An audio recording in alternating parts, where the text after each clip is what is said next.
بسم اللہ الرحمن الرحیم۔ عزیز طلبہ، آپ کے اردو کے استاد یہاں پر آپ کے سامنے اس وقت اردو کا لیکچر دینے کے لیے سامنے کھڑے ہیں۔ کلاس 10th کا اردو کا لیکچر آپ کے سامنے ہے۔ ہم نے مضمون پر نانی شروع کیا ہوا ہے اور ابھی اس کی ریڈنگ کر رہے ہیں۔ یقیناً وقت لگ رہا ہے، لیکن چونکہ یہ میڈیم آف انسٹرکشن یا ذریعہ ایسا ہے، مینز آف انسٹرکشن ایسا ہے کہ اس میں کم وقت کے لیے ہی اچھا لگتا ہے۔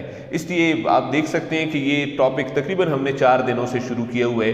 جسٹ ریڈنگ نہیں کروانی ہوتی، اگر ریڈنگ کرنی ہوتی تو پھر تو وہ ایک ہی دن میں ختم ہو جاتا، اور ریڈنگ ہی کرنی ہوتی تو وہ تو کتاب میں موجود ہے، مضمون اشرف صبوحی کا، آپ خود بھی ریڈ کر سکتے تھے۔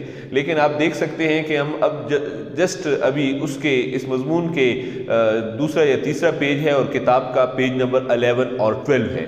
اب آپ اگر بورڈ کا ایک جائزہ لے لیں تو آج میں نے بورڈ کو پہلے تیار کر لیا تاکہ تمام الفاظ کے جتنے بھی مشکل الفاظ کے معنی ہیں وہ آپ کو آ جائیں۔ ایک اچھے لیکچر کی خوبی یہ ہونی چاہیے کہ کتاب میں لائنوں کے اندر اگر کوئی مشکل لفظ موجود ہے تو اس مشکل لفظ کی وضاحت کر دی جائے، اس کی تشریح کر دی جائے۔ اگر میں بھی ریڈنگ ہی کر دوں اور آپ بھی ریڈنگ ہی کریں اور وہ مشکل الفاظ جو وہاں پر سمجھنے کے لیے تھے اور اچھے اچھے محاورات اور ضرب الامثال تھے وہ سمجھنے کے لیے یہاں پر لکھے گئے تھے، وہ بغیر سمجھے ہی رہ گئے اور ساری عمر ہی انسان ایسے ہی ریڈنگ ہی کرتا رہے اور بہت سارے الفاظ کے معنی اس کو نہ آئے، تو اس کو ایک اچھی تدریس نہیں کہا جا سکتا۔ اس لیے اس سے پہلے تو میں بورڈ تیار نہیں کرتا تھا، لیکن اس وقت میں نے یہاں پر آپ کے سامنے بورڈ بھی تیار کر دیا ہے تاکہ مشکل الفاظ کے معنی ساتھ ساتھ کرتا جاؤں گا، اس سے وقت کی بھی بچت ہوگی۔ ہم اس وقت ہیں پیج نمبر 11 پر، جہاں کل ہم نے یہ پڑھا تھا کہ جو پر نانی ہیں ان کی نواسی نے، آمنہ نے، انہی کے گھر کے ایک چھوٹے سے کمرے میں ان کو رہنے سہنے کے لیے دے دیا ہے اور باقی پورے گھر پر ان کا قبضہ ہے۔ چند روز تو بڑھیا اپنی حالت پر روتی رہی اور پھر اسے صبر آ گیا۔ حالت اس کی کیا ہے؟ حالت اس کی یہ ہے کہ اپنے ہی گھر میں اس کی نواسی نے قبضہ کر لیا، جگہ جگہ اس کے شوہر اور اس کے بچے رہ رہے ہیں، اور جس کا گھر ہے وہ ایک چھوٹی سی کوٹھری میں ہے، لیکن انسان کو صبر آ جاتا ہے۔ 2-4 پرانی چیزیں جو اس نے اپنی کوٹھری میں رکھ لی تھیں اور جن کی اب وہ مالک تھی، اور ان سے دل بہلانے لگی۔ دل بہلانا، اپنی پریشانی کو دور کرنا۔ آپ آج دیکھ سکتے ہیں کہ الفاظ کے معنی ساتھ ساتھ ہیں۔ آپ دیکھ سکتے ہیں دل بہلانا، اس وقت اسے پریشانی اور غم کون سا ہے کہ میرا گھر مجھ سے چھن گیا، اس کو دور کرنے کی کوشش جو ہے وہ دل بہلانا کہلاتا ہے۔ دل کن چیزوں سے بہلایا جا رہا ہے؟ یہاں پر میں آپ کو بتاؤں، کتاب میں بھی لکھا ہے کہ چند پرانی چیزیں اس نے اپنے پاس رکھ لی ہیں اور ان پرانی چیزوں سے وہ اپنا دل بہلا رہی ہے۔ عزیز طلبہ، آگے چلتے ہیں۔ اور گھنٹوں ایک ایک چیز کو دیکھتی اور آپ باتیں کرتی، خود اپنے آپ سے باتیں کرتی۔ یہ نہ سونے چاندی کے برتن تھے۔ اب یہاں پر یہ بھی ضروری ہے کہ جن چیزوں سے دل بہلا رہی ہے وہ سونے چاندی کے برتن نہیں ہیں، نہ قیمتی زیورات ہیں، سونا چاندی ہیرے جواہرات، ہم یہ سمجھتے ہیں کہ ان چیزوں سے انسان کا دل بہل سکتا ہے، لیکن وہ چیزیں نہیں تھیں، اور نہ ہی کوئی کمخاب۔ عزیز طلبہ، کمخاب و ضرب بفت، یہ کپڑے کی ایک قسم ہے، یہ کپڑے کی ایک قسم ہے۔ کپڑے کی ایک قسم کیسی قسم ہے؟ قیمتی کپڑا کہلاتا ہے۔ کیسے قیمتی کپڑا ہے؟ یہ ریشمی کپڑا ہے اور زری کی تاروں سے بنا ہے۔ زری جو ہے وہ سنہری قیمتی دھاگا ہے۔ اب ظاہر ہے یہ سنہری قیمتی دھاگے سے جب یہ بنے گی تو سنہری قیمتی دھاگے سے بننے والا یہ کپڑا جو ہے وہ انتہائی قیمتی ہوگا، تو اس کے پاس جو پرانی چیزیں ہیں ان میں یہ چیزیں شامل ہیں یا نہیں ہیں؟ آپ سے سوال ہے، کیا وہ کمخواب و ضرب بفت سے اپنا جی بہلا رہی ہے؟ تو یہ چیزیں نہیں ہیں اس کے پاس۔ وہ کن چیزوں سے دل بہلا رہی ہے؟ ان چیزوں کو دیکھیں گے۔ کا لباس تھا نہ دولت کے مخفی خزانے، چھپے ہوئے خزانے ہر انسان کے پاس ہوتا ہے، اس کا بینک بیلنس ہوتا ہے، اور بینک بیلنس جو ہے وہ یقیناً کیسا ہوتا ہے؟ مخفی ہی ہوتا ہے، چھپا ہوا ہوتا ہے، پوشیدہ ہوتا ہے، لوگوں سے اس نے چھپایا ہوتا ہے۔ تو یہ چیزیں اس کے پاس تھیں یا نہیں تھیں؟ سوال یہ ہے۔ تو یقیناً یہ چیزیں اس کے پاس نہیں تھیں، ان سے دل نہیں بہلا رہی تھی۔ تو سسپینس بھی ہے کہ بڑھیا کے پاس کون سی چیز ہے کہ جس سے وہ اپنا دل بہلا رہی ہے. ذرا دیکھیے، لیکن بڑھیا کے لیے یہ سب انمل بے جوڑ چیزیں، اس کے نہ دولت کے مخفی خزانے، لیکن بڑھیا کے لیے یعنی پر نانی کے لیے یہ سب انمل بے جوڑ چیزیں اس کی زندگی کے افسانے کے دلچسپ ٹکڑے تھے. کون سی چیزیں اس کی زندگی کے دلچسپ ٹکڑے تھے؟ اور وہ کیا ہے؟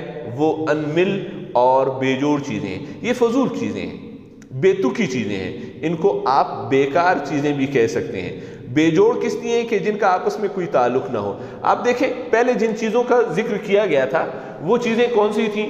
دولت. وہ چیزیں کیا تھیں؟ سونا چاندی. وہ چیزیں کیا تھیں؟ وہ کمخاب اور قیمتی کپڑے ہو گئے. اب یہ ساری چیزیں کیا ہیں؟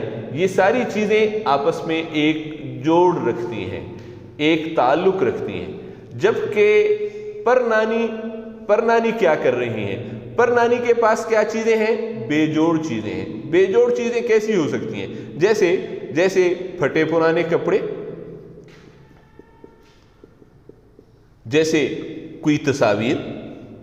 اب آپ دیکھ سکتے ہیں ان میں آپس میں کوئی جوڑ نہیں ہے. اس جوڑ نہ ہونے کی وجہ سے ان کے لیے بے جوڑ کا لفظ استعمال کیا گیا ہے جو یہاں پر ہے. یہ فضول چیزیں ہیں، بیکار چیزیں ہیں، بے تکی چیزیں ہیں. اس کی زندگی کے افسانے، اس کی زندگی کی کہانی، ہر انسان کی زندگی کا ایک قصہ ہوتا ہے، ایک کہانی ہوتی ہے. یہ قصہ انسان کے بچپن سے شروع ہوتا ہے. بچپن سے شروع ہو کر یہ قصہ جو ہے وہ لڑکپن کی طرف جاتا ہے. پھر جیسے آپ بچوں کی عمر ہے، اس کے بعد نوجوانی، اس کے بعد جوانی، اور پھر ایک ادھیڑ پن کی عمر آتی ہے. جس طرح آپ کے والدین ہیں، نہ بوڑھے ہیں نہ جوان ہیں، اور اس کے بعد بڑھاپا آتا ہے. یہ سارا ہماری زندگی کا ایک افسانہ بن جاتا ہے. اس میں بے شمار واقعات رونما ہوئے ہوتے ہیں. تو کہ دلچسپ ٹکڑے تھے یہ چیزیں جو ہیں جو یہاں پر ہیں، یہ اس کی زندگی کے افسانے کے دلچسپ ٹکڑے ہیں. کہیں اس کو اپنا بچپن کھیلتا نظر آتا تو کہیں جوانی، جیسے میں نے آپ کو بتایا، کہیں اس کو بچپن نظر آ رہا ہے، کہیں جوانی نظر آ رہی ہے. جب وہ ان چیزوں کو دیکھتی ہے نا، کسی لباس کو دیکھتی ہے اور وہ لباس اس نے جوانی میں پہنا ہوا ہوتا ہے تو لباس کو دیکھ کر اس کو اپنی پوری جوانی یاد آ جاتی ہے. کہیں کسی اپنے پرانے برتن کو دیکھتی ہے، وہ برتن اس نے بچپن میں استعمال کیا ہے تو اسے اپنا بچپن یاد آ گیا. کہیں کسی چیز کو دیکھتی ہے، کوئی یاد اس کو آتی ہے جس سے کوئی جوتا ہو گیا یا کوئی تصویر ہو گئی جو اس نے اپنے لڑکپن میں استعمال کی ہے. تو اب آپ دیکھ سکتے ہیں اس کو اپنے بچپن کے، لڑکپن کے، جوانی کے ہر ایک واقعات جو ہیں اس کو یہاں پر یاد آنے لگے. کسی شے میں وہ اپنی مرحوم مر جانے والی اور ختم ہو جانے والی اور مٹ جانے والی اور آپ آگے دیکھ سکتے ہیں کیا چیز ہے. مسرتوں کو مسکراتے ہوئے دیکھتی تھی. مسرتیں، خوشیاں، یقیناً اس کو زندگی میں خوشیاں بھی ملی ہوں گی، لیکن وہ خوشیاں اب کیا ہو چکی ہیں؟ وہ خوشیاں اب مرحوم ہو چکی ہیں. یہ خوشیاں اب مرحوم ہیں، یہ مٹ چکی ہیں، فنا ہو چکی ہیں. چونکہ یہ بوڑھی ہے، یہ والی خوشیاں کیوں مٹ چکی ہیں؟ یہ اس کو بچپن میں، جوانی میں اور لڑکپن میں یہ خوشیاں نصیب ہوئی تھیں. لیکن اب تو چونکہ وہ کس عمر میں ہے؟ اب وہ بڑھاپے میں بھی آخری عمر میں ہے، بڑھاپے کے. اس وجہ سے یہ ساری جو زندگی گزر چکی ہے یہ اس کے لیے کیا ہے؟ یہ زندگی اس کے لیے مرحوم ہے، جو لفظ ہم نے یہاں پر پڑھا تھا. اور اس کے ساتھ ساتھ کیا ہے؟ تو کسی میں اپنے اولاد کی مٹی ہوئی تصویریں، یہ لفظ یہاں پر دیکھ سکتے ہیں، اولاد کی مٹی ہوئی تصویریں. اس کے بچے مر چکے تھے، ان کی یادیں رہ گئی تھیں. مٹی ہوئی سے مراد اس کا فوت ہو جانا ہے، تصویروں سے مراد ان کی یادیں ہیں. اور 100 برس کی ایک تاریخ گویا 125 برس کی ایک تاریخ تھی. یہاں پر آپ نے دیکھا ایک لفظ استعمال ہوا، ترکیب استعمال ہوئی 125 برس. 125 100 اتنے ہوتے ہیں. اس کا جب سوا نکالیں گے تو وہ 25 ہوں گے. یعنی 100 اور سوا بھی ساتھ ہیں تو اس طرح یہ ٹوٹل کتنے ہو جاتے ہیں؟ یہ 125 ایئرز ہو جاتے ہیں، 125 سال ہو جاتے ہیں۔ اس کی زندگی کی تاریخ تھی جس کو وہ بڑے انہماک سے، بڑے غور سے دیکھ رہی تھی، مطالعہ کرتی تھی، روزانہ دیکھا کرتی تھی۔ ان پرانی یادگار چیزوں میں سب سے دلچسپ، زیادہ دلچسپ چیزیں تو بے شمار تھیں، سب سے زیادہ دلچسپ، اور اب آپ کے لیے سسپینس آہستہ آہستہ وہ ہو رہا ہے کہ اس کے پاس کون کون سی چیزیں تھیں۔ ابھی تک کسی چیز کا ذکر نہیں کیا گیا، اب ایک دلچسپ چیز جو اس کی سوانح حیات، اس کی زندگی کے اہم واقعات، یہ کیا تھے؟ بچپن سے جو شروع ہوئے تھے اور ابھی 125 سال کے دوران جو اس کو پیش آئے تھے، یعنی بڑھاپے تک، یہ ساری اس کی سوانح حیات ہے۔ اس سوانح حیات کا کیا تھا؟ سب سے اہم باب تھا، سب سے اہم حصہ تھا، یعنی سب سے اہم چیز اس وقت آپ کے سامنے پیش ہو رہی ہے کہ وہ کون سی چیز سب سے اہم تھی۔ اب آپ دیکھیے گا وہ کیا چیز ہے، وہ ہے ایک مرکہ۔ وہ تو ایک مرکہ ہے۔ مرکہ کیا ہوتا ہے؟ ایک ٹکڑا ہے۔ یہ تو ایک ٹکڑا ہے۔ کیسا ٹکڑا ہے؟ پیون لگا کپڑے کا ٹکڑا۔ عزیز طلبہ یہ دیکھیں، یہ کپڑے کا ایک ٹکڑا ہے لیکن یہ ایک ہی پیس ہے۔ لیکن مرکہ کیسا پیس ہوگا؟ مرکہ ایسا پیس ہوگا کہ اس کو کپڑے کے مختلف پیسز کے چھوٹے اور بڑے پیسز اکٹھے کر کے اس کو ایسے بنایا گیا ہوگا۔ جیسے جیسے کپڑے کا پیس ملتا جائے گا اس کو بناتے جائیں گے۔ کپڑوں کے اس پیس مختلف ٹکڑوں سے بنا ہوا یہ جو کپڑے کا یہ ٹکڑا ہے، اب یہ ایک پیوند ہے، یہ دوسرا پیوند ہے، یہ تیسرا پیوند ہے، اس سے جو یہ کپڑے کا ٹکڑا بنا ہے اس کو مرکہ کہتے ہیں۔ عجیب بات ہے، یہ پھٹا پرانا کپڑے کا ٹکڑا اس کے لیے جو ہے انتہائی اہم ہے۔ مزید آگے دیکھیں اس کے لیے اور کیا لفظ استعمال کیا آپ کی کتاب میں موجود ہے؟ ہزار جامے۔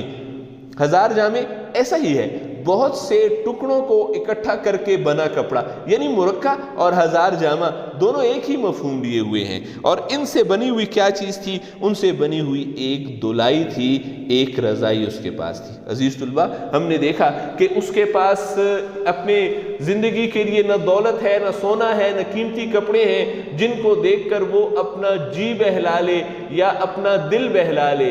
اس کے پاس پھر ہم نے پڑھا کہ ساری انمل اور بے جوڑ چیزیں ہیں اس کے پاس۔ ان انمل بے جوڑ چیزوں کو بھی ہم نے خود ہی تشریح کیا کہ یہ ایسی چیزیں اس کے پاس ہوں گی، لیکن جب پہنچتے پہنچتے ہم آئے تو 125 سال کی زندگی میں جو سوانح حیات تھی، سب سے اہم چیز آخر نکلی تو ایک دلائی، ایک رضائی نکلی، اور وہ رضائی بھی کیا ہے؟ وہ بھی پھٹے پرانے جو کپڑوں کے ٹکڑے ہیں ان سے بنی ہوئی رضائی ہے۔ عزیز طلبہ مزید آگے چلتے ہیں۔ جسے سینکڑوں رنگ برنگ کے ٹکڑوں کو جوڑ کر بنایا تھا، کپڑے کی کوئی قسم ایسی نہ ہوگی جس کی کوئی نہ کوئی کترن اس میں نہ ہو۔ کترن کاٹا ہوا حصہ، کپڑے کا کاٹا ہوا حصہ کترن کہلاتا ہے۔ یہ سب ہی قسم کے نمونے اس میں موجود تھے، گویا کپڑوں کے آثار قدیمہ کی نمائش تھی۔ آثار قدیمہ آپ اس کو کہہ سکتے ہیں کہ تمام پرانی چیزیں، جتنی بھی پرانی چیزیں ہیں، یعنی اس کو یہ کہہ سکتے ہیں کہ پرانے کپڑوں کے ٹکڑے، پرانے کپڑوں کے ٹکڑے جو ہیں وہ آثار قدیمہ ہیں، اور اس میں موجود نہ ہو۔ وضاقتہ کے لحاظ سے اگر اس کپڑے کے شکل و صورت کو ہم دیکھیں، اس کی شکل و صورت، یہ کپڑے کی شکل و صورت ہے، لحاظ سے اقلیدس ریاضی کی ایک کائن ہے، ریاضی میتھمیٹکس کو کہتے ہیں۔ میتھمیٹکس کی ایک قسم ہے جیومیٹری میں آپ دیکھ سکتے ہیں کہ ہمارے پاس ان چیزوں کو استعمال کر کے ہم جیومیٹری کی مختلف شکلیں بناتے ہیں، تو اقلیدس کی ساری شکلیں مختلف پیمانوں میں موجود تھیں۔ جیسے آپ اس کپڑے کو دیکھیں تو اس کپڑے میں آپ دیکھ سکتے ہیں اقلیدس کی ساری شکلیں کسی نہ کسی کائن میں۔ یہ میتھس میں جب آپ جیومیٹری کے حصے پہ آتے ہیں تو آپ کو جیومیٹری میں پھلکار کی مدد سے، پروٹیکٹر کی مدد سے، ڈی کی مدد سے مختلف قسم کی شکلیں بنانی پڑتی ہیں۔ تو یہ آپ دیکھ سکتے ہیں اقلیدس کی تقریباً تمام شکلیں اس کپڑے میں جو ہیں وہ موجود تھیں، مختلف پیمانوں سے، مختلف انداز سے۔ اب یہ دیکھیں، یہ ایک انداز، یہ تین ہی انداز ہیں، تو کہتے ہیں مختلف انداز سے مختلف تصاویر اس اقلیدس کی شکلوں کی اس میں کپڑوں میں بن رہی تھیں، اور اسی میں بیچ میں درمیان میں ایک چوکور مربع اس قسم کا، مطلب کپڑا دلائی تو اس طرح تھی لیکن بالکل بیچ میں جو ہے وہ ایک چوکور پیس لگا ہوا تھا، اسکوئر پیس لگا ہوا تھا۔ چوکور کسے کہیں گے؟ جس کی چاروں سائیڈیں بالکل برابر ہوں گی۔ یہ چاروں سائیڈیں برابر ہونا جو ہے اس کو چوکور کہا جاتا ہے۔ تو چوکور پیازی رنگ کا کلر تھا، اس چوکور کا کلر جو تھا وہ پیازی تھا، پیازی کلر تھا، اور ریشمی کپڑا تھا، کپڑے کی کائنڈ جو تھی وہ ریشمی تھی، یعنی ایک ہی کپڑے کا پیس اس میں پورا تھا اور ذرا اچھا تھا، ریشمی کپڑا تھا، ٹانکا گیا تھا، لگایا گیا تھا، سیا گیا تھا۔ جب کبھی یہ سی ہو گئی ہوگی تو دیکھنے والے اسے گدڑی نہیں سمجھتے ہوں گے، کمبل نہیں سمجھتے ہوں گے، بلکہ بناوٹ کا کرشمہ سمجھتے ہوں گے، ایک بہترین قسم کی چیز سمجھتے ہوں گے۔ لیکن اب بڑی بی کے ساتھ اس کا رنگ روپ بھی رخصت ہو چکا تھا، بڑی بی جیسے اس کا رنگ روپ رخصت ہوا ایسے اس کا بھی رنگ روپ رخصت ہو چکا تھا۔ جوڑوں پر سے ٹانکوں نے دانت نکوس دیے تھے۔ آپ دیکھیں، جب ہم کسی کپڑے کو بناتے ہیں، جب ہم کوئی کپڑا بنائیں گے تو اس میں پیسز لگائیں گے۔ اب فرض کریں یہ پیس یہاں پر لگایا جا رہا ہے، یہ پیس ادھر، تو اس کو جوڑ لگایا جائے گا۔ یہ جوڑ لگ چکا ہے، اس پر یہ جوڑ لگ چکے ہیں۔ اب ان جوڑ نے اپنے دانت نکوس دیے تھے۔ دانت نکوسنا مطلب یہ حصے تو جڑے ہوئے ہیں، لیکن دانت نکوسنا کا مطلب یہ ہے دانتوں کا ابھر آنا، دانتوں کا ابھر آنا۔ جب یہ حصہ، یہ ٹانکا، یہ جوڑ ٹوٹ جائے گا تو یہاں سے یہ والا دھاگا جو پہلے ایسے جڑا ہوا تھا، یہ یہاں سے اکھڑے گا، یہ ایسے اوپر ابھر جائے گا۔ جب یہ اوپر ابھرے گا تو ایسے ہو جائے گا جیسے ہماری بتیسی میں یا بچوں کے منہ میں دانت چھوٹے چھوٹے ابھر آتے ہیں۔ دانتوں کے ابھرنے کو، دانتوں کے پیدا ہو جانے کو، دانتوں کے بننے کو جو ہے وہ دانت نکوسنا کہتے ہیں، دانت ابھر آنا کہتے ہیں۔ یعنی اس کے جوڑ مٹ رہے تھے، کہیں تانا ہی تانا رہ گیا تھا، بانا غائب تھا۔ عزیز طلبہ، تانا اور بانا یہ کپڑا ہے، کپڑے میں جو لمبائی کے دھاگے لگے ہوتے ہیں یہ تانا کہلاتے ہیں، کپڑے میں جو لمبائی کی چوڑائی کے سمت جو دھاگے لگے ہوتے ہیں یہ بانا کہلاتے ہیں۔ دونوں اکٹھے ہو کر ایک کپڑے کی بنت بناتے ہیں۔ یہ دیکھیں، کپڑا اکٹھا ہو گیا، تانا اور بانا کو اکٹھا کر کے کپڑا بنایا گیا ہے۔ لیکن اس کپڑے کا کیا تھا؟ دیکھیں، تانا ہی تانا رہ گیا تھا، بانا غائب تھا۔ جگہ جگہ سے کیڑوں نے بھی اپنی خوراک حاصل کر لی تھی، یعنی کیڑے بھی لگ چکے تھے۔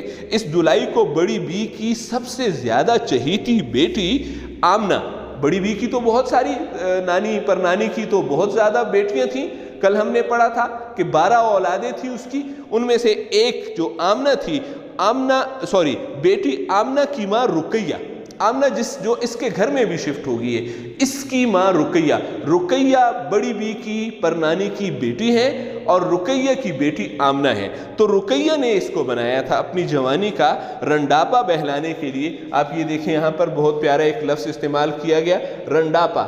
جو رقیہ ہے، رقیہ وہ جوانی میں بیوہ ہو گئی ہے، جوانی میں بیوہ ہو گئی ہے۔ اب جوانی میں بیوہ ہونے کا زمانہ جو ہے وہ رنڈاپا کہلاتا ہے۔ اب رنڈاپا کیسے بہلے گا؟ بہلانا کیا ہوتا ہے؟ برے وقت کا گزارنا۔ کوئی عورت بیوہ ہو جائے، شوہر مر جائے، اس کے پاس بچے رہ جائیں، اس سے برا وقت کوئی نہیں ہوگا، تو اس کے لیے اس کو یہ وقت کیسے بہلایا؟ یہ وقت اس نے کیسے بہلایا؟ یہ وقت اس نے ایسے بہلایا کہ یہ جو کمبل تھا، یہ گڈڑی تھی، رقیہ نے اپنی جوانی کے زمانے میں مختلف پیسز اکٹھے کر کے بنائی تھی۔ اس کو بنانے سے اس کا کیا ہو جاتا تھا؟ اس دلائی کو بنانے سے رقیہ کا جی بہل جاتا تھا۔ اور کیوں؟ اس لیے کہ وہ رنڈاپا ہو گیا تھا، وہ جوانی میں بیوہ ہو گئی تھی، اس کو بہلانے کے لیے اس نے یہ کپڑا بنایا تھا، سیا تھا۔ پرنانی کے مشورے بھی اس کے جوڑ میں لانے، ظاہر ہے پرنانی نے بھی اس کو بنانے میں مشورے دیے تھے اور ٹکڑوں کی ترتیب میں خاص اہمیت رکھتے تھے۔ اس جملے میں یہ بتایا گیا ہے کہ رقیہ نے اس کو اکیلے نہیں بنایا، بلکہ پرنانی کے مشوروں کے ساتھ اس کا ایک ایک جوڑ بنایا گیا تھا۔ اس کا ہر پیوند ماں بیٹیوں کی زندگی کا راز۔ اب دیکھیں ذرا، اب اس کو بنا رہے ہیں اور ماں اور بیٹی ساتھ بیٹھے ہوئے ہیں، تو ماں اپنے کچھ راز بیٹی کو بتا رہی ہے، بیٹی اپنے کچھ راز ماں کو بتا رہی ہے۔ مطلب ابھی جو جملہ ہم پڑھیں گے آگے، اس میں یہ بتایا گیا ہے کہ یہ بناتے ہوئے گفتگو بھی کر رہے ہیں، یہ بات چیت بھی کر رہے ہیں، بات چیت میں کیا ہے؟ ماں اور بیٹی اپنی اپنی زندگی کے راز بتا رہے ہیں، اور شادی و غم کی تصویر جو ماں اور بیٹی نے زندگی میں خوشیاں دیکھی ہیں اور غم دیکھے ہیں وہ بیان کر رہے ہیں۔ گونگے کا خواب، یہ بہت پیاری ایک ترکیب ہے، ذرا اس کو دیکھیں، اس محاورے کو۔ وہ ایک گونگا اگر خواب دیکھ لے تو وہ کیسے لوگوں کو ایکسپلین کرے گا؟ ذرا دیکھیں، وہ بات جس سے واقف ہوں مگر کہہ نہ سکے، یعنی بہت ساری باتوں سے ماں واقف ہے، بہت ساری باتوں سے بیٹی واقف ہے، لیکن وہ یہاں پر وہ بیان نہیں کر سکتے۔ اور آنکھوں سے گزرا ہوا ایک افسانہ تھا، گزشتہ تاریخی باتیں جو ان دونوں نے دیکھی تھیں، ایک افسانہ تھا، ایک کہانی تھی۔ اس لیے دوسرے نہ مٹنے والے داغوں کی طرح چوٹ اور زخم، بہت ساری چیزیں جو داغ، چوٹ اور زخم بڑھیا کو، پرنانی کو لگ چکے ہیں، جیسے بچوں کی موت ہے، وہ اس سے لگائی ہوئی ہے، اور کی طرح بڑھیا اس کو بھی سینے سے لگائے رکھتی تھی۔ ایک دن کسی تقریب کے سلسلے میں سفیدی ہو رہی تھی۔ سفیدی پلستر کے اوپر صاف کرنے کے لیے چونا کروانا۔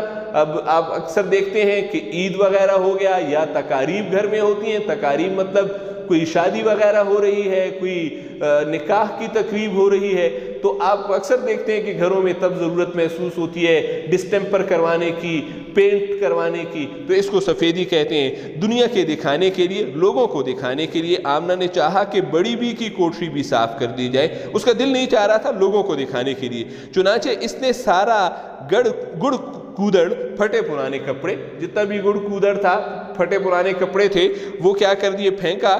تو بیچاری بہت سٹ پٹائی، بہت بڑی حیران ہوئی، بڑی پریشان ہوئی، بہت غصہ آیا اسے، بہت ناراض ہوئی، بڑی سٹ پٹائی۔ مگر آمنہ کیا تھی؟ آمنہ منظور تھی۔ آمنہ نے بدزبانی کا استعمال کیا، بڑی بوڑھیا یہ پرانی چیزیں پھینکنی پڑیں گی، اس کو بدزبانی کہتے ہیں، اور سخت گیری، بڑی سختی سے پیش آئی۔ کیوں رکھی ہوئی ہیں یہ چیزیں تم نے اپنے پاس؟ ان کو پھینکو یہاں سے۔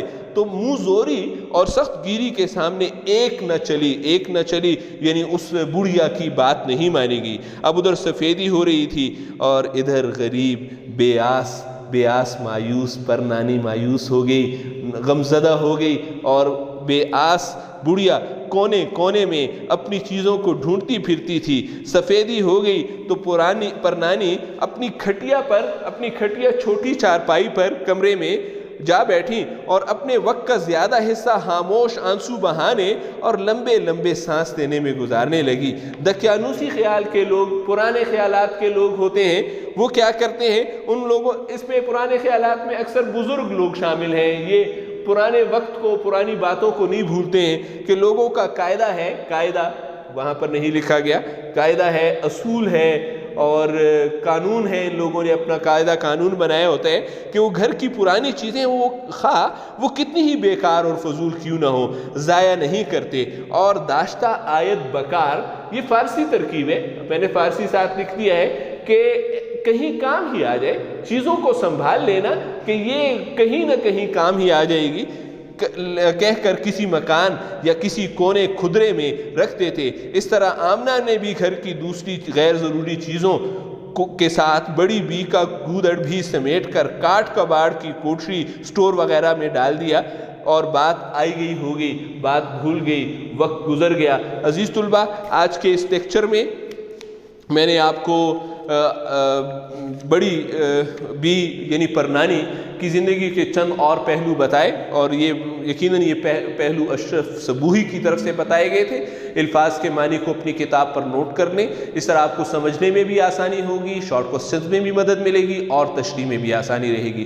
شکریہ والسلام۔ انشاءاللہ اگلے لیکچر میں آپ کے سامنے کچھ نئی معلومات کے ساتھ حاضر ہوں گے۔ Thank you.